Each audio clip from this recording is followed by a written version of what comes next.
oríṣiríṣi ìpè ò ní mo gbà, bẹ́ẹ̀ làwọn kan text message. Kí ni wọ́n ń béèrè, kí ni wọ́n ń sọ? Wọ́n ní kí ló dé, kí ló ṣẹlẹ̀, kí ló fà á tí kábíyèsí Aláàfin tìlú Ọ̀yọ́ Ọba Abímbọ́lá Akeem Owóadé tí kò fi wà níbi ayẹyẹ ìfúnnilápè ẹ̀yẹ orílẹ̀-èdè Nàìjíríà eléyìí tí ó wáyé ní ilé ìgbìmọ̀ asòfin l'Àbújá ní ọjọ́ 12 oṣù kẹfà ọdún tá a wà yìí, torí pé àwọn rí kábíyèsí Ọọ̀ni tilẹ̀ Ifẹ̀ àti àwọn ọba míì níbi ètò yẹn. Ìpè pọ̀ tí àwọn èèyàn ń pè wá, bẹ́ẹ̀ làwọn kan text message. Ẹ sì mọ̀ wípé lórí ìkànnì yìí èmi ò kí ń fẹ́ mọ̀mú lómú. Ohun tí mo bá rí, tí mo bá gbọ́, tí mo bá mọ̀, tí mo rí ẹ̀rí fún, òun ni mo máa ń mú wá fún yín lórí ìkànnì yìí. Ohun tí ó ṣẹlẹ̀ ní orí yẹn, ṣùgbọ́n ó ṣeé ṣe kó jẹ́ pé wọn ò fìwé pé kábíyèsí ọba Aláàfin tìlú Ọ̀yọ́ ni ò jẹ́ kí bàbá wà ń bẹ̀. Ìkànnì yẹn ẹ̀kejì tó tún lè fà ní pé ó ṣeé ṣe kí kábíyèsí Ọba Abímbọ́lá Akeem Owóadé kí wọ́n ti ní ètò míì ní àlàkalẹ̀ tí wọ́n fẹ́ ṣe ní ọjọ́ yẹn ṣáájú kí ìpè kó tó dé ọ̀dọ̀ wọn láti iléeṣẹ́ ààrẹ. Àwọn nǹkan méjì tí ó lè ṣẹlẹ̀ náà nìyẹn. Ṣùgbọ́n èyí ò wù kí ó ṣẹlẹ̀ ń bẹ̀. N ta mọ̀ ní wípé ọ̀kan ṣoṣo òun náà nílẹ̀ Yorùbá.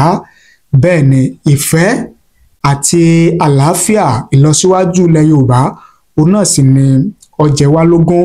Tí kábíyèsí Ọ̀ọ̀nirìṣà bá wà ń bẹ̀, ilẹ̀ Yorùbá náà ni bàbá ń sojú. Tí kábíyèsí Ọọ̀ni Aláàfin tìlú Ọ̀yọ́ bá wà ń bẹ̀, ilẹ̀ Yorùbá òun náà ni wọ́n ń sojú. Eléyìí tí mo lè sọ ní abala ti bẹ̀yẹn nìyẹn. Ohun tí a tún fẹ́ mú wá lórí ètò fún tèmi, ó ní ọ̀rọ̀ tí ẹni tá a lè pè ní ajàfẹ́tọ̀ọ́ ọmọnìyàn tí òun náà jẹ́ olóṣèlú, bẹ́ẹ̀ ni tó sì gbégbá àpótí láti dupò ààrẹ nínú ètò ìdìbò eléyìí tó wáyé ní ọdún 2023. Ìyẹn Ọmọyẹlé Sowore ó sọ̀rọ̀ lẹ́yìn tí ààrẹ orílẹ̀-èdè Nàìjíríà, ààrẹ Bọ́lá Ahmed Tinubu, tí ó fún àwọn èèkàn ọmọ orílẹ̀-èdè Nàìjíríà ní àmì ẹ̀yẹ ẹ̀káríláé. Ó fún àwọn kan ní OON, ó fún àwọn kan ní MON, ó fún àwọn kan ọmọ ẹ̀yẹ pọ̀ tí ó fún àwọn ọmọ orílẹ̀-èdè Nàìjíríà tí wọ́n ṣàyàn. Ṣùgbọ́n Sowore wá sọ ọ̀rọ̀ kan. Kí ló sọ? A mú wá fún yín. Kí ni èrò àti ìwòye àwọn ọmọ orílẹ̀-èdè Nàìjíríà lórí ọ̀rọ̀ tí Sowore sọ? A mú wá fún yín tá a sì fẹ́ kẹ́ ẹ farabalẹ̀ kẹ́ ẹ jẹ́ kí a jọ gbọ́. Kò di méjì. Eléyìí tó ṣe ẹlẹ́ẹ̀kẹta tí a fẹ́ mú wá fún yín lórí ètò fún tèmi, òun náà ni ọ̀rọ̀ tí ẹni tó ti fi ìgbà kan rí jẹ́ amúgbálẹ́gbẹ̀ẹ́ fún ààrẹ ológun lórílẹ̀-èdè Nàìjíríà tó dolóògbé General Sani Abacha tí orúkọ rẹ̀ ń jẹ́ Al-Mustapha. Ó sọ̀rọ̀ kan lẹ́nujọ́ mẹ́ta yìí. Ó ní òun ti ṣetán báyìí láti dupò ààrẹ lórílẹ̀-èdè Nàìjíríà. Gbogbo eléyìí tí òun ṣe sẹ́yìn yẹn pé òun kàn fi ń dára wò ni, ṣùgbọ́n àsìkò ti tó báyìí tí òun fẹ́ jáde tán láti ṣe ààrẹ lórílẹ̀-èdè Nàìjíríà. Kí ni èrò àti ìwòye àwọn ọmọ orílẹ̀-èdè Nàìjíríà lórí ohun tí Amsa Al-Mustapha tí ó sọ yìí? A mú wá fún yín tí mo sì fẹ́ kẹ́ ẹ farabalẹ̀ kẹ́ ẹ jẹ́ ká jọ gbọ́ láti bẹ̀rẹ̀ títí dé ìparí. Ẹ̀yin náà ẹ lè máa fi ọ̀rọ̀ àti òye tí ẹ lè máa fi ṣọwọ́ sí wa lọ́wọ́lọ́wọ́ bí ẹ ṣe ń wò wá yìí ní ààyè comment. Ṣùgbọ́n ká tó tẹ̀síwájú, ẹ jẹ́ kí n dókè lọ́hùn-ún káwò ká gbọ́ ohun tí wọ́n ní fún wa. Tá a bá wá padà dé, ká wá tú pẹ̀rẹ̀pẹ̀rẹ̀ ọ̀rọ̀ gẹ́gẹ́ bí ìṣe wa. Ẹ má ti lọ o, a sì wà lórí ètò, à ń padà bọ̀. Otasansan rédíò and TV.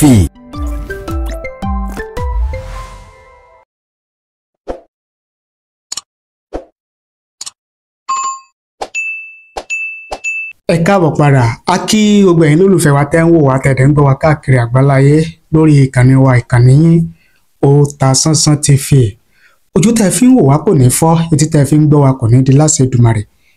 Ìbànújẹ́ ó kéré ni ó tóbi ni kò ní jẹ́pin wa lágbára dẹ́dàá. Yorùbá sọ wípé ọwọ́ tó bá ṣẹ́gun sí ló yẹ kó jọ bẹ̀rẹ̀. Àwa àti yín àní ṣàṣe dànù, àní ṣàṣe rí, àní ṣàṣe jẹ. Ọwọ́ wa báyìí láfigbáre ayé wa. Nínú àtúpalẹ̀ èdè Yorùbá wọ́n ní ìkọ́kẹ́ kọ́bálá, ìtàkùnkítàkùnkí kéjò lẹ́sẹ̀, àyún lọ àyún bọ̀ lọ́wọ́ yẹnu, ebi kì í pè kanna ọwọ́ dalẹ̀. Fíní ládìẹ tó kè má bọ̀, àwa àti yín àní làlọ́ọ̀dẹ́, àní lọ àlọ́ rámirámi. Àwa àti yín á máa lọ re á máa bọ̀ re, aburú kò ní ṣe wá tẹ̀bí tààrà tọmọ táyà láṣẹ Èdùmàrè. Nítàjẹ̀ là ń wá lọ, a ò ní pàjẹ́ tí ó jẹ wá o. Àwọn ajogun ò ní lágbára lórí ayé wa. Gẹ́gẹ́ bí a ṣe wá pàjùbà rẹ̀ níbẹ̀rẹ̀ ètò, mo ní ẹni tí í ṣe ajàfẹ́tọ̀ọ́ ọmọnìyàn tí òun náà jẹ́ olóṣèlú tó sì dupò ààrẹ ní ọdún 2023, Ọmọyẹlé Sowore. Ó jáde ó sọ̀rọ̀ lórí àmì ẹ̀yẹ ìdánilọ́lá eléyìí tí ààrẹ orílẹ̀-èdè Nàìjíríà Aṣíwájú Bọ́lá Ahmed Tinubu tí ó fi dá àwọn èèkàn ọmọ orílẹ̀-èdè Nàìjíríà lọ́lá. Àwọn bíi Pòfẹ́sọ̀ ọ̀jọ̀gbọ́n Wọlé Ṣóyínká, àwọn bíi Kúkà, àwọn bíi Bàbá Fásọ̀rántì, àwọn bíi ẹni tó dolóògbé lọ́jọ́ sí Kẹ́nsàrò Wíwà, ọmọ Ògònì àti àwọn míì tí wọ́n fi àmì ẹ̀yẹ dá lọ́lá. Arólóṣèlú nínú àwọn tí wọ́n fi àmì ẹ̀yẹ dá lọ́lá, a rí agbẹjọ́rò, a rí oníròyìn, a rí ajàfẹ́tọ̀ọ́ ọmọnìyàn, a rí àwọn amòfin tí wọ́n fi àmì ẹ̀yẹ dá lọ́lá níbi àmì ẹ̀yẹ yẹn. Ṣùgbọ́n kí ni Sowore sọ? Ohun tó sọ náà ni wípé tí ààrẹ orílẹ̀-èdè Nàìjíríà tó bá jẹ́ kí wọ́n fi orúkọ ọ̀hún sí ara àwọn tí wọ́n fẹ́ fún lámì ẹ̀yẹ ni, ó ní òun ò bá pe ààrẹ orílẹ̀-èdè Nàìjíríà lẹ́jọ́, òun ò bá fi àmì ẹ̀yẹ ìbanilórúkọ jẹ́ kan ààrẹ orílẹ̀-èdè Nàìjíríà. Kí wá ni àwọn èèyàn wí? Kí ni àwọn èèyàn ń sọ lórí ọ̀rọ̀ tí Sowore lórí ọ̀rọ̀ tó sọ yìí? Ẹ jẹ́ ká mú wá fún yín. Gẹ́gẹ́ bí Sowore bó ṣe kọ sí ojú òpó Facebook rẹ̀, ó ní if I were mistakenly included by Aṣíwájú Bọ́lá Ahmed Tinubu on his national award list, I would not only reject and denounce the award but also take definitive legal action for defamation. Ẹ jẹ́ wá wo ohun tí àwọn èèyàn sọ, tí àwọn èèyàn wí. Moses Awenu wọ́n ní Baba don make me laugh, you are the hero of our time, nobody can tell me otherwise.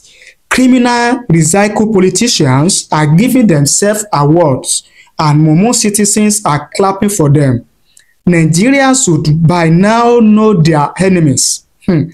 Masses should get their own award of free education, affordable housing, good road, not toll gate, living wage not minimum wage, and affordable food supply. These are what Sowore is fighting for, which is what the masses should be protesting for, not clapping for politicians sharing award to themselves while oppressed tearing up their oppressors. Gẹ́gẹ́ bí ọ̀rọ̀ Moses oníyẹn. Speaker Bright àwọn ní leader Ọmọyẹlé Sowore, I know your stand concerning stuffs like that. However, I query your exclusion because you deserve to be there. Gẹ́gẹ́ bí ọ̀rọ̀ Speaker Bright nìyẹn. Ẹ jẹ́ ká wo ohun tí Headmaster sọ. Àwọn ní so baba the action man, light and darkness has no relationship. Tinubu, who is destroying democracy, cannot give award to those who fought and still fighting for democracy. It is blasphemy. Okay? ẹ já wo ohun tí street lawyer sọ wọ́n ní but that did not fall within the context of defamation law as principle sir. ẹ já wo ohun tẹ́lòmíì sọ Mr. Sam Ọpẹ́yẹmí àwọn ní mentioning your name among the honour people at national level with dishonour and honour award meant to honour people who are honourably worked for the working of democracy in this country. ìjà ń wo tí Innocent Ìtẹ́dù sọ àwọn ní if the purpose of the award is to honour the heroes of democracy then including someone like you who has been actively fighting for democratic ideals since the age of 22 would be entirely appropriate. I believe the reason for your exclusion from the list is not due to a lack of merit, but rather because the organizers were uncertain about how you might react. Omoyele Sowore deserves to be honored, even if you may not see it yourself. The Nigerian people certainly do. Gẹ́gẹ́ bí ọ̀rọ̀ Innocent Ìtọ́dọ̀ nìyẹn. Ẹ já wo ohun tí John Ben tí wọ́n sọ tiwọn àwọn ní it is a national honour. Not Tinubu honor. It is your country acknowledging your outstanding positive contributions to its history and growth. It does not and should not matter who bear the message. Tinubu, all that matters is who sent him. Nigeria. To reject it is to reject Nigeria, not Tinubu. Some people only understand activisms as saying no to everything and every time. Gẹ́gẹ́ bí ọ̀rọ̀ John Ben yẹn ṣe rí pé èrò papọ̀ ẹgbọ́n tí Mr. Innocent Ìtọ́dọ̀ sọ ẹgbọ́n tí Mr. John Ben sọ tí mo máa ń sọ nìyẹn o ìjà ohun tí Mr. Hakeem Kọ́láwọlé ìjà ohun tí wọ́n sọ tiwọn àwọn ní a toddler in adult body he does not even know when to leave his towel straight behind. Your attention seeking would not let you know when to keep quiet. Who go nominate you for a national award? Ọmọ Yorùbá náà ló tún sọ yẹn o. Ìjà wo tí Ọlá Babalọlá Neutral ìjà wo tí wọ́n sọ wọ́n ní Yẹlé if you take time to read people's comments on this post of yours you would agree with me that these folks are not worth fighting for. Leave them to enjoy their oppressors. Fela said so much, but their fathers called him names. Ọ̀rọ̀ tí Mr. Ọlá Babalọlá Neutral nìyẹn. Jáwo tí Emeka Hene sọ. Àwọn ní unfortunately nobody consider you for thing either by mistake or deliberately. You are not even mentioned anywhere around Abuja that day. So no dey stress yourself. That is my home. Gẹ́gẹ́ bí ọ̀rọ̀ Emeka nìyẹn. Abiodun Adépọ̀sí. Àwọn ní yes of course. Omoyele Sowore, you are far more better than the awardees. In fact, they are all hungry. But imagine some are even celebrating it, while the likes of Bob D and others are crying for not being included on the list. Múyìwá Òjó, àwọn ní thank God your name was not included. Ọmọ tí kò gbayì, award of honour is not meant for dishonoured people like you. Sure. Ọmọ Yorùbá náà ló tún sọ yẹn níta máa ń sọ nìyẹn wípé èrò kí papọ̀ ìwòye kí papọ̀ ọ̀tọ̀ ní ojú tí a fi máa ń wo ọ̀rọ̀ ẹ rí i pé àwọn kan ń gbìyànjú láti máa jẹ́ ká mọ̀ wípé Ọmọyẹlé Sowore ó kó ipa tó jọjú lásìkò struggle fún June 12 ju àwọn tí ààrẹ Tinubu tó ń fún lámì ẹ̀yẹ yìí lọ. Wọ́n ní yàtọ̀ fún pé ó struggle fún June 12 pé kò tún sinmi láti jẹ́ pé kí ìṣèjọba rere kí ẹ̀tọ́ àwọn ọmọ Nàìjíríà kó lè máa jẹ́ mímúlò mímúṣẹ pípèsè kí àwọn ọmọ Nàìjíríà lè máa gbádùn ìjọba tiwantiwa pé Sowore ò sinmi, àwọn kan ni wọ́n sọ yẹn. So wọ́n ní fún díẹ̀ yìí Sowore dáa ju àwọn tí ọ̀pọ̀lọpọ̀ àwọn tí ààrẹ Tinubu ń fún ní àmì ẹ̀yẹ yẹn lọ. Bẹ́ẹ̀ lára àwọn kan tí wọ́n ń sọ yìí pé Sowore ò yẹ ní ẹni tí wọ́n ń fún lámì ẹ̀yẹ sẹ́rí. Kódà nínú àwọn tí wọ́n ń sọ yìí pé Sowore ò yẹ lẹ́ni tí wọ́n fún lámì ẹ̀yẹ yẹn, a rí àwọn ọmọ Yorùbá lọ́pọ̀ jù. Sẹ́rí wípé ìròrí kì í papọ̀, ìwòye kì í papọ̀. Àwọn tí wọ́n sọ wípé Sowore ò yẹ lẹ́ni tá a pọ́n lé, lẹ́ni tí a kà yẹ láti fún lámì ẹ̀yẹ orílẹ̀ Nàìjíríà, wọ́n á ní ìdí àti àwọn nǹkan tí wọ́n rí tí wọ́n fi sọ bẹ́ẹ̀ nípa Ọmọyẹlé Sowore tá à ń sọ nípa rẹ̀ yìí. Bẹ́ẹ̀ àwọn tí wọ́n sọ wípé ó yẹ kí wọ́n ka Sowore náà yẹ mọ́ àwọn tó yẹ kí wọ́n máa dá lọ́lá kán fún lámì ẹ̀yẹ lórílẹ̀‐èdè Nàìjíríà, àwọn náà ní àwọn ìdí àti àwọn nǹkan tó yẹ tí wọ́n fi sọ bẹ́ẹ̀, tí wọ́n wò mọ́ Sowore lára tàbí tí wọ́n mọ̀ tí wọ́n rí nípa Sowore. Tó ń kálukú ló máa nídìí láti sọ wípé bẹ́ẹ̀ ni tàbí bẹ́ẹ̀ kọ́. N ta mọ́ sọ nìyẹn. Ìyẹn ní abala àti bẹ̀yẹn. Kí wá ní èrò àti òye ti yín nípa Ọmọyẹlé Sowore gan-an? A gbọ́ nígbà tí bàbá Buhari, Muhammadu Buhari tó wà lórí ipò ààrẹ, a gbọ́ pé kìí ṣe ọmọ Yorùbá, ó sì dúró tako Buhari náà ni. Gbogbo ọdún 7 tí Buhari lò, ó sà ń ṣe ìtakò sí ìṣèjọba Muhammadu Buhari náà ni. Ọmọ Yorùbá náà tó débẹ̀ tí í ṣe Bọ́lá Ahmed Tinubu kò tún sinmi, ó tún ń tako ìṣèjọba Aṣíwájú Bọ́lá Ahmed Tinubu náà ni. Léyìí tó túmọ̀ sí pé kì í ṣe pé bóyá pé torí pé nìkan jẹ́ Haúsá tàbí torí pé nìkan jẹ́ Yorùbá tàbí torí pé nìkan jẹ́ Ìgbò ni Sowore ń jà fún. Ìjọba tiwantiwa, bí èrè ń jẹ ìjọba tiwantiwa bí ó ṣe máa dọ́dọ̀ tẹrú tọmọ lórílẹ̀‐èdè Nàìjíríà, tọmọdé tàgbà tóbìnrin tọkùnrin ni Sowore ń jà fún, gẹ́gẹ́ bí èmi ṣe wò ó, bí èmi ṣe rí i. Kí wá ní èrò àti òye ti yín lórí tí Sowore sọ yìí àti àwọn nǹkan tí Sowore, àwọn ìgbésẹ̀ tó ń gbé, àwọn nǹkan tó ń ṣe? Ẹ jẹ́ ká mọ̀ nísàlẹ̀ fídíò yìí láàyè comment, á kà á sì ṣe àgbéyẹ̀wò rẹ̀, ìyẹn lábala ti bẹ̀yẹn.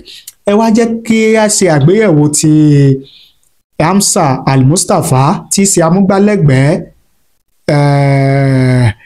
tí mo lè pè ní ọlọ́wọ́ ọ̀tún General Sani Abacha tí í ṣe ààrẹ ológun lórílẹ̀ Nàìjíríà nígbà kan.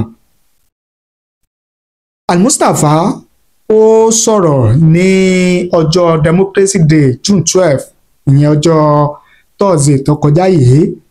Ó ní gbogbo ohun tí òun ti ń ṣe tẹ́lẹ̀ pé òun kàn fi ń dánra wò ní bóun ṣe ń jáde bóun fẹ́ ṣààrẹ, bóun kàn fi ń dánra wò ni. Ó ní ṣùgbọ́n lásìkò yìí o, ní ọdún 2027 òun ti ṣe tán, òun fẹ́ jáde tán, òun fẹ́ sọ̀rọ̀ sókè, òun fẹ́ gbé àpótí ààrẹ lórílẹ̀‐èdè Nàìjíríà láti di ààrẹ ní ọdún 2027. Sẹ́ẹ̀tì gbàgbé sẹ́ rántí Amsa Al-Mustapha, ẹ rántí ipa tó kó nípa June 12, nípa ikú Kudrat, nípa ikú ìyàwó Abiola, Kudrat Abiola, àti àwọn ipa tó kó nípa June 12 àti lẹ́yìn June 12 kó tó di wípé Abiola, MK Abiola ó dolóògbé. Ẹ mọ àwọn ẹjọ́, àwọn ẹ̀sùn tí Al-Mustapha tó kojú after June 12 títí di ọdún 2011. Wọ́n fi ẹ̀sùn ìpànìyàn, ẹ̀sùn àṣemáṣe, ẹ̀sùn ìdìtẹ̀gbàjọba, oríṣiríṣi àwọn ẹ̀sùn tí kò yẹ ọmọlúàbí, tí kò yẹ ọmọnìyàn ni wọ́n fi kan Al-Mustapha tó sì jẹ́jọ́ lórí ọ̀pọ̀lọpọ̀. Irú ẹni bẹ́ẹ̀ náà ló tún wá jáde wípé òun fẹ́ dupò ààrẹ. Ó jáde ní ọdún 2019, ó jáde ní ọdún 2011 pé òun fẹ́ dupò ààrẹ. Ó tún lóun ti ṣe tán báyìí pátápátá, òun fẹ́ jáde tán láti dupò ààrẹ lọ́dún 2027. Orílẹ̀ Nàìjíríà náà la sì wà. Tá a bá ní kò ní ṣeé ṣe, tó bá lọ ṣeé ṣe, tírú Al-Mustapha tó bá lọ dupò ààrẹ lórílẹ̀ Nàìjíríà tó bá wọlé kí ni ẹ̀yin rò pé ó máa ṣẹlẹ̀? Kí ni ẹ̀yin rò pé ojú àwọn ọmọ orílẹ̀ Nàìjíríà máa rí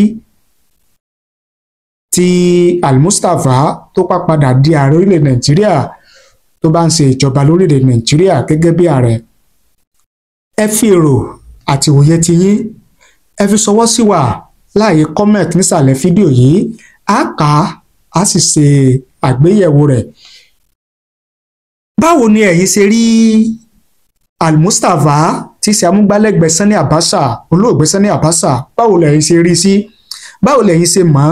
Kí lẹ lè sọ nípa Amsa Al-Mustapha? Ẹ fi ṣọwọ́ sí wa. Tẹ́yin bá sì lè pè wá kẹ́ bá wa sọ̀rọ̀, ẹ̀rọ ìbánisọ̀rọ̀ tẹ́ fi pè wá òun náà lẹ ti ń wò lójú móhùnmáwòrán yín yẹn. Ó ṣe WhatsApp, ó ṣe direct call, ó dẹ̀ ṣe message, ó ṣe voice note. Ẹ fi ṣọwọ́ sí wa.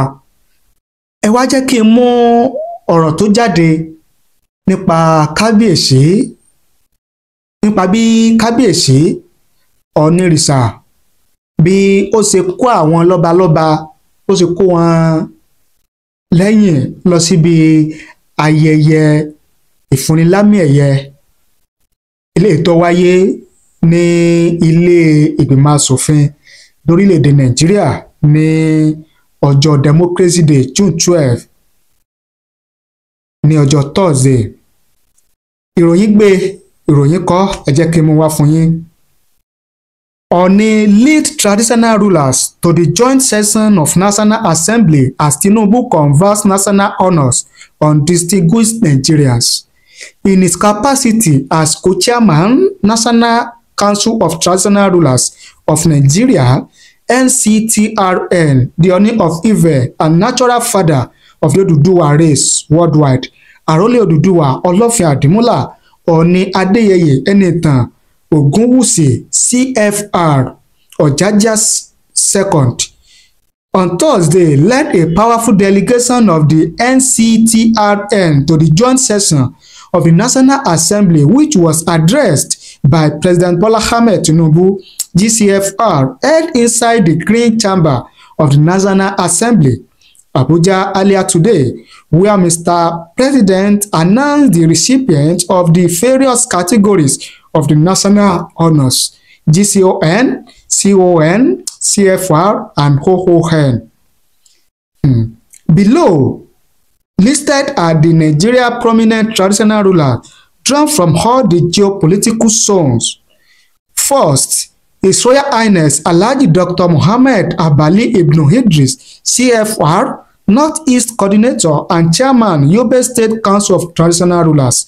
Second, His Royal Majesty Igwe Samuel Ikechukwu Asadu, Ogadagidi I of Eden, Ani Oguku Kingdom, Chairman, Enugu State Council of Traditional Rulers. Third, His Royal Highness Alhaji Muhammadu Isa Mohammed, Emir of Chama, Vice Chairman, Kaduna State Council of Traditional Rulers. Fourth, His Royal Majesty Ọba Adékúnlé Adéagbo Ore of Ọ̀tún Ekiti, Paramount Ruler of Mobaland, Ekiti State, Coordinator of Southwest NCTRN. Fifth, His Royal Majesty John Helego Odogbo de Oti Idoma and Vice Chairman, Benue State Council of Traditional Rulers. Sixth, His Royal Highness King Ambassador Dr. Apollos Chu, OFR, Honehen Ichia Egbere Mere Okoriwa, Eleme Kingdom, Rivers State. Among the national honor recipients are Professor Wole Soyinka, GCON, Professor Bolaji Akinyemi, GCON, Bayo Onanuga, CON, Femi Falana, CON, Dare Babarinsa, OON, Dàpọ̀ Ọlọ́runyomi, OON, Seye Kehinde, OON, and a host of others, while Kensaro Wiwa, Beko Ransom Kuti, Dr. Frederick Faseun, and Comrade Frank Kokori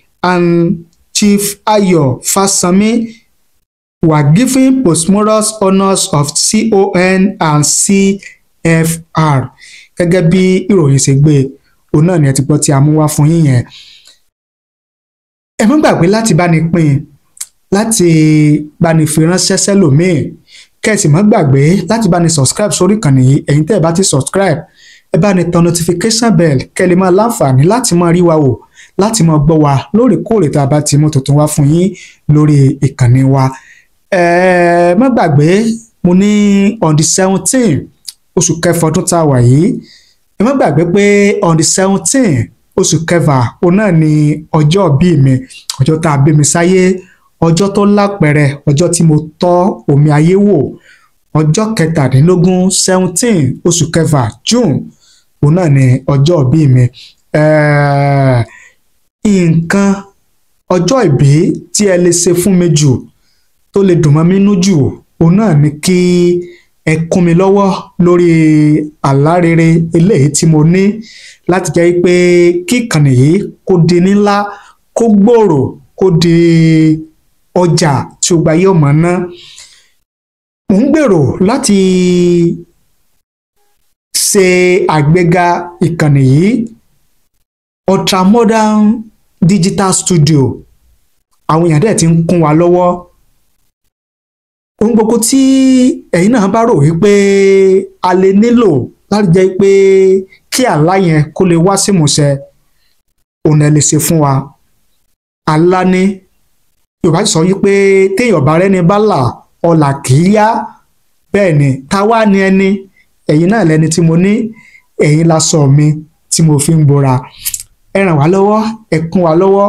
Tẹ́ bá fi ṣe birthday gift, inú mi ó dùn, ara mi ó yá, orí mi ó sì wú, màá sì dúpẹ́. A nílò mixer eléyìí tí ó jiná dáadáa, studio mixer, recording studio mixer, a nílò rẹ̀. A nílò monitor speakers, a pair tí ṣe méjì, a nílò rẹ̀.